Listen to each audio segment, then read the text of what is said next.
Boa noite, pessoal. Que a paz de Jesus e o amor de Maria estejam com vocês. Então, meninas, hoje é sábado e a gente tá como meditando as palavras que estão atrasadas para vocês. Então, eu tô aqui meditando a palavra, essa palavra de hoje, que a gente vai meditar agora, ela foi do dia 8 de julho, tá? Foi do dia 8. Então, está no livro de Mateus, no capítulo 9, no versículo do 14 ao 17. Capítulo 9, versículo do 14 ao 17. Então, hoje, nesse evangelho, Jesus vem falar um pouquinho sobre jejum. Ele fala sobre jejum, a primeira parte. A segunda parte, ele vem falar sobre a renovação da nossa vida, né? Em outras palavras, eu vou explicar para vocês. A renovação da nossa vida. Uma vez que você se renova em Cristo Jesus, você não pode voltar à vida velha. Então, isso é comparado aqui, na palavra de Deus, como o tecido novo e o tecido velho. A gente vai ver sobre isso, né? Mas vamos começar aqui com a prática do jejum, né? A palavra diz que os discípulos de João faziam uma pergunta para Jesus. Por que eles, que provavelmente também fazia parte dos fariseus, né? Fazia jejum. Os fariseus também faziam jejum e os discípulos de Jesus não faziam. Esses discípulos de João fez essa pergunta para Jesus, né? Então, por que os discípulos de João? A gente pode pensar, se seguia João, acreditava em Jesus. Mas se eles acreditassem em Jesus, que o Messias estava presente, eles não jejuariam, não é isso? Pela lógica, acreditamos que eles faziam parte também dos fariseus. Por quê? Porque os fariseus, os mestres da lei, aquele povo lá, não acreditavam que Jesus era o Messias, que Jesus era o Senhor. Mesmo vendo todas as práticas, mas não acreditavam, né? Aí Jesus vai e responde, né, que os discípulos dele não precisam jejuar. Por quê? Porque o noivo está presente. O noivo é Jesus. O Senhor está presente na vida dos discípulos. Por quê? Porque os discípulos acreditavam cegamente nele. Seguia ele. Entendeu? Então não precisava, não haveria necessidade do jejum. O que significa o jejum? Trazendo para a nossa vida. O jejum é uma prática, né, que o próprio Jesus, em uma das suas passagens por aqui, ele diz que tem demônios que só saem com a ajuda de oração e jejum. Ou seja, existe momento na nossa vida que a gente precisa praticar o jejum junto com a oração, para que a gente possa combater qualquer luta espiritual, vamos dizer assim, qualquer batalha espiritual que você esteja passando, né? Então, existem coisas que são mais pesadas do que outras. Tem coisas que você, com oração, você consegue de letra, né? Você consegue de letra. Eu posso dizer aqui uma batalha espiritual, né? Muita gente não entende. Vamos supor, tipo, a nossa mente. Às vezes a gente está atribulado na mente, né? A gente está atribulado na mente. Por algum problema, por algo que aconteceu, por uma tristeza, por uma decepção, seja lá o que for. Então, o que significa a batalha espiritual? Você começa a ter uma aridez espiritual ali. Você começa a ter uma aridez, você não quer, você não sente vontade de orar, você não sente vontade de ir à igreja, você não sente vontade de nada. Por quê? Porque a tua alma ela está atribulada com aquilo ali. Às vezes, a tribulação ela é tanta que chega a um começo de uma depressão. Tu começa a se isolar do mundo, tu começa a se isolar de todo mundo. E aí, já começou a famosa depressão na vida da pessoa. Então, se você é uma pessoa de oração, que você é uma pessoa já de intimidade, você vai saber que aquilo ali, você precisa fazer um jejum em cima da oração para que você se saia daquela situação, né? Você pode pedir a alguém que jejue por você, que ore por você. Eu não estou conseguindo, eu não tenho força para orar, eu não tenho força para jejuar. Faz por mim, né? Porque você entende, você sabe que a sua luta espiritual no seu interior está muito grande. Então, o jejum ele serve para isso, para combater o inimigo, né? Que a gente não vê, que vive nos ares, que a gente não vê, mas que está sempre combatendo conosco, sempre querendo nos derrubar, né? Aí o que acontecia? Naquele momento, os discípulos tinham o Senhor com ele, acreditava. Então, os discípulos não precisavam ter combate espiritual. Por quê? Porque Jesus estava ali combatendo com eles, né? Para a gente ter uma ideia, mais ou menos a gente lembrar, né? Na tempestade, Jesus estava lá no barco, dormindo, né? Passagem da tempestade, Jesus estava lá.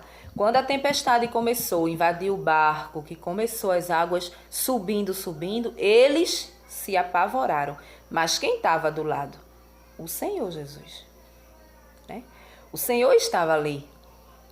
Então eles tinham o Senhor do lado porque eles acreditavam, eles seguiam. Então eles não precisavam jejuar. Aí Jesus explica para eles que o noivo estava presente. Ou seja, quando o noivo fosse embora, que é quando o noivo morresse, quando o noivo fosse entregue à morte, né, fosse ressuscitado, eles iriam ficar o quê? Sozinhos aqui. Né? Quando o Senhor fosse, pelo menos, dentro dos 3 dias da sua sepultura em que ele ficou, eu acredito que todos os discípulos dele ali se sentiram sozinhos, abandonados. Sabe, quando a gente perde a mãe da gente, a gente pode ter 100 anos, mas quando ela morre, a gente se sente abandonado, a gente se sente sem chão, né? Então eu acredito que os discípulos, quando Jesus morreu, que passou 3 dias no vale da morte, né? Eles sentiram esse vazio. Então Jesus queria dizer para eles o quê? Quando eu me for, quando tudo for realizado, eles vão precisar jejuar, não é isso? Eles vão precisar do jejum, assim como nós. Nós precisamos jejuar, colocar a prática do jejum na nossa vida, né? Por quê? Porque existem momentos, existem situações que a gente não consegue combater. Só com a oração, só com a Eucaristia a gente não consegue. Então a gente tem que ter um combate espiritual completo. Então você tem que praticar o jejum. A prática do jejum ela é tão séria que quando você começa a praticar o jejum, coisas começam a acontecer na tua vida, coisas começam a acontecer contigo. É impressionante, impressionante. As coisas começam a acontecer do nada com você. Por quê? Porque você está tendo um combate espiritual. O bem com o mal, né? Quando você jejua, você consegue ter um controle de tudo na sua vida. Você consegue ter o controle do pecado. Vamos supor que você tenha um pecado de estimação, que eu costumo falar, que é aquele pecado que a gente nunca deixa. Aí, de repente, tu começa a jejuar em cima desse propósito. Senhor, eu não quero mais cair nesse pecado. Então, tu começa a jejuar, tu começa a oferecer o teu dia, né? O teu dia, a tua necessidade de fome ali, tu deixa de comer as refeições, a pão, a água. Existem hoje vários tipos de jejuns, né? A pão, a água. E aí tu começa a conseguir controlar o teu pecado. Até chegar ao ponto de tu sair do pecado. Tu sair daquilo que tu tá praticando. E muitas vezes tu diz assim, como é que eu consegui sair? Por quê? Porque houve uma batalha com jejum e oração. E o inimigo, ele, vaza. Ele vaza da tua vida. Aí aqui, mais embaixo, você vai ver que Jesus, ele vem falar que a gente não pode pegar uma roupa velha, né? Vamos supor que uma roupa velha ela tá gastada, então ela se rasga, né? Mas você não pode pegar um tecido novo e tentar costurar ao redor ali daquele buraco. Por quê? Porque aquele pano velho, ele tá podre. Quando você faz a costura, ele vai se rasgar mais ainda.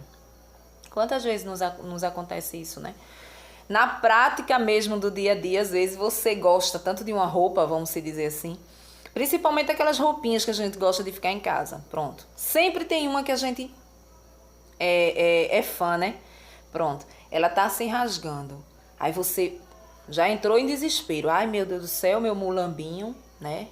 Todo mundo tem um. Vem dizer que não tem, não, que tem, né? Vou ter que fazer um remendo. Aí você vai lá, compra um pedaço de tecido do mesmo jeito, novo, tinindo, vai lá e costura. Você pode ver que se a roupa ela tiver muito podre, ela vai se rasgar mais ainda. O rasgão ele vai se rasgar mais ainda, né? Outro exemplo que a gente pode, para a gente entender mais assim, trazendo para a nossa vida. O que é que se desgasta muito? Calça jeans. Calça jeans. A calça ela tá toda perfeita. A calça ela tá novinha. Mas aonde é que a calça ela começa a ter o atrito, que é no meio das pernas, né? No meio das coxas.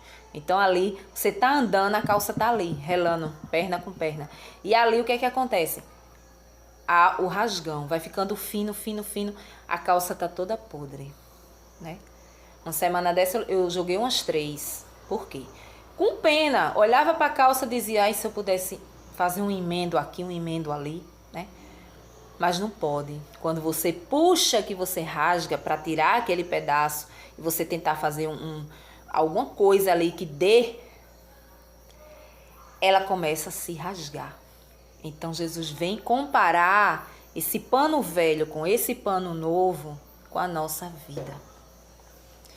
Com a nossa mudança de vida, né? Com a nossa renovação de vida.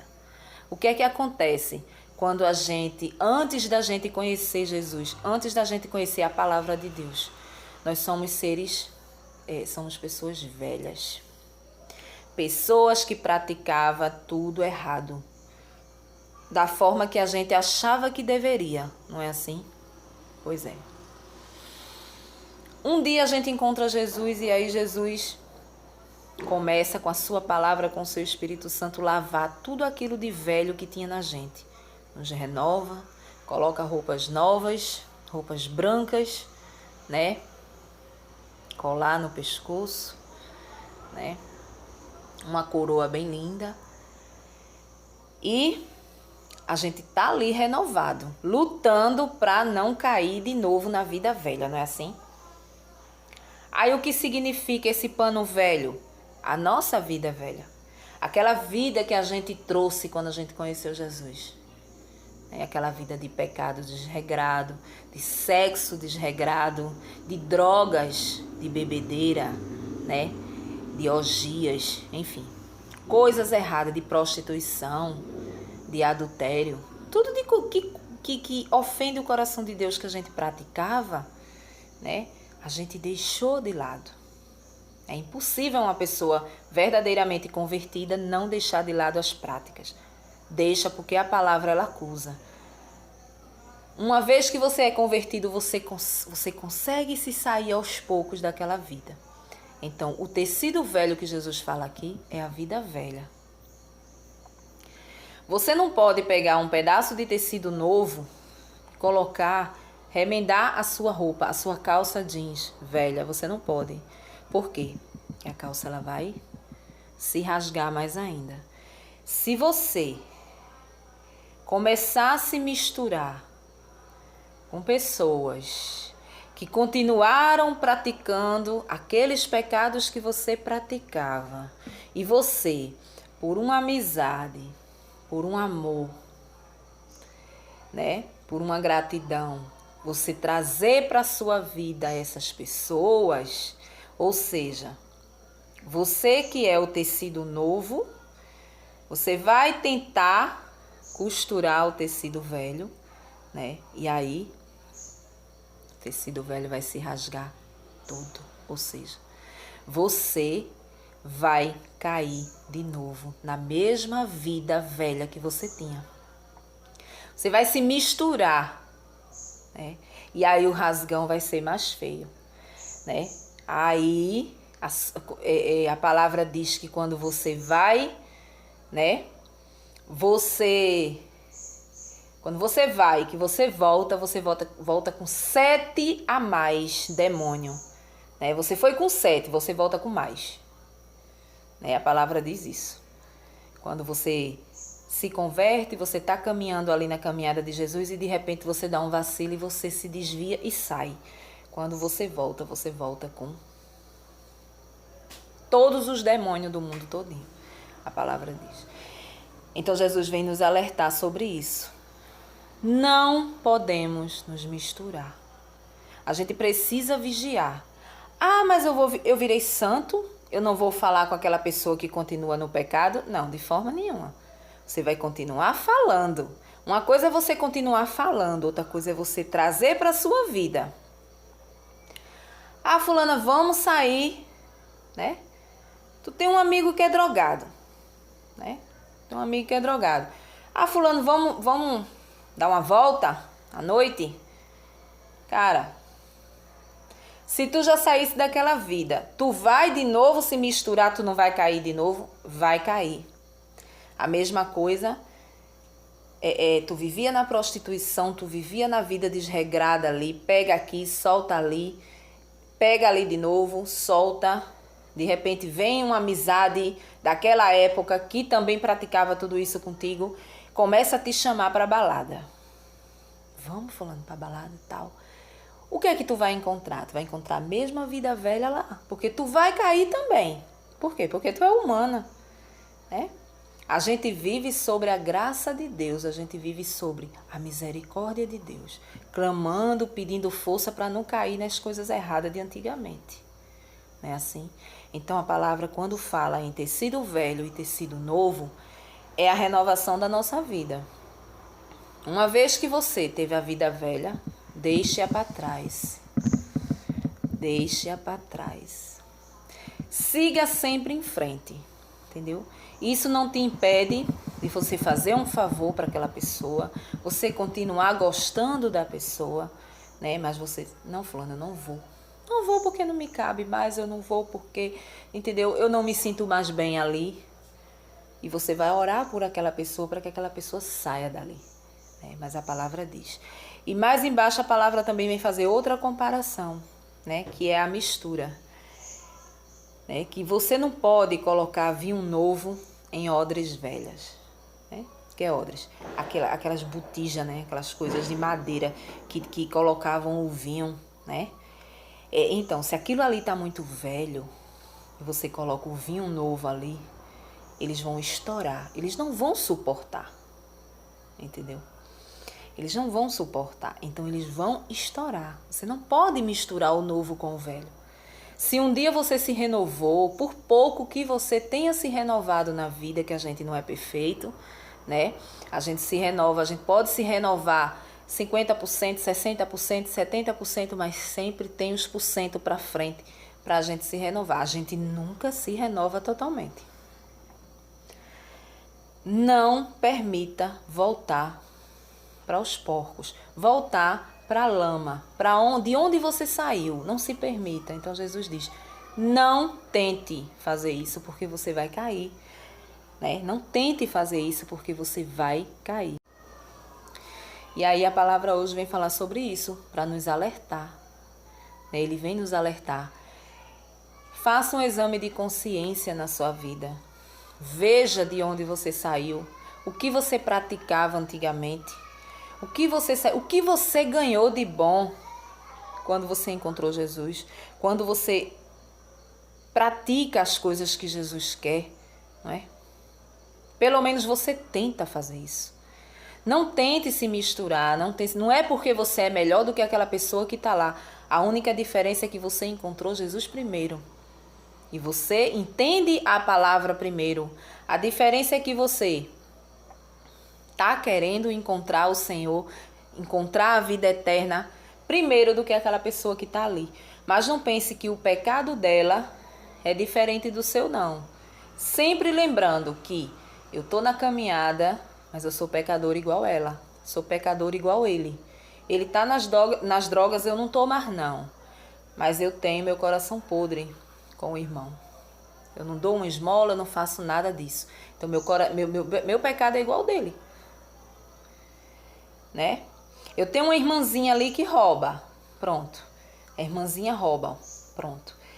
Eu não roubo como ela, mas eu pratico outras coisas. Eu estou dentro de um adultério. Eu estou traindo o meu esposo. Então, meu pecado não é diferente do dela. Então, a gente tem que seguir sempre com essa humildade. Eu não vou para os lugares que eu já fui. Porque para chegar até aqui foi muito difícil. Chegar até aqui, subir cada degrau foi muito difícil. Quando a gente começa a subir o degrau de uma igreja, né? Espiritualmente falando, 2 degraus que você sobe, no terceiro você despenca. Aí você levanta de novo, você consegue subir mais 4. Você despenca. Quando você chega lá no topo, né? Você é a pessoa que você está vivendo conforme Jesus está se agradando. Mas para você despencar do topo da igreja para baixo, é 1 minuto. É 1 minuto. E essas pessoas, infelizmente, elas podem te levar para isso. Então você tem que ter amor a você, a sua vida. Isso não quer dizer que você é diferente, mais uma vez eu vou dizer aqui, mas você tem que rezar por aquelas pessoas, orar por aquelas pessoas ali, porque você ama, é uma amizade, é um amigo, é um parente, é um filho, é uma tia, às vezes uma mãe, um pai, né, que está nas drogas, muitas vezes está na bebida, né? E você não vai descartar, porque você é uma pessoa da igreja, você não vai, né? Você vai acolher, mas você não vai andar na mesma caminhada que ele. Então hoje a palavra vem nos ensinar isso aqui. E sobre o jejum. Amém?